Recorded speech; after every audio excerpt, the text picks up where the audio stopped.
I can empty the spot.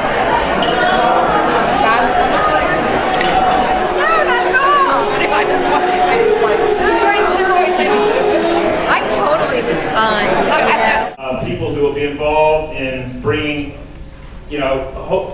incredible film experiences to this community. That's our mission, and that's what we feel. We're very proud of this event because we feel it sort of hits our mission on a lot of levels. Watch, think, discuss is our catchphrase. So thank you very much for being here. It's an honor to present Greenwave and to present it in the way that we like to present films at the Chesapeake Film Festival with a guest who can offer insight and depth to the experience of seeing the film, which you otherwise could not, have. That's one of the special pieces of the film festival, and that's what we seek to bring. There's so much going on right now in this part in the Arab world, and this sort of cut right through the news and put me right in that very personal, emotional place, which is one of the hallmarks of film.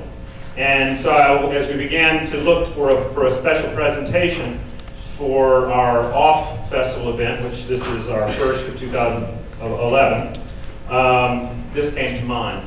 And then we were lucky enough to have a connection to Mr. Barry Dunsmore. I want to first thank all the volunteers that have made this happen. Corey James, our special events director, Jane Selden, who's our volunteers coordinator, Margaret Tessier, our executive director, Bob Tessier, our president, Rhonda Thompson, our festival director, and many, many other folks. All the food was made by volunteers. And so that's kind of who we are and what we're trying to enjoy this. Friend us on Facebook, stay tuned, help out, write us a large check.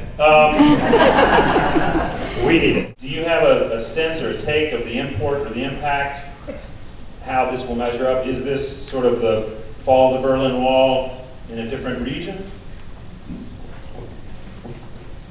Well, I think it's extraordinary that we've had this opportunity to see this film, because it does very, very powerfully show us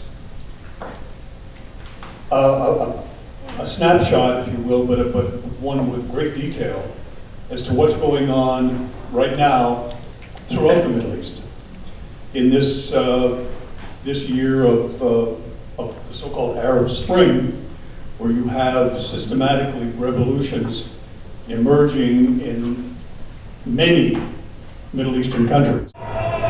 Journalists and dissidents were imprisoned. Oh, I thought it was just powerful. You see these things on the news, and you see so much on the news that you get overloaded, but this was just so humanizing and so powerful.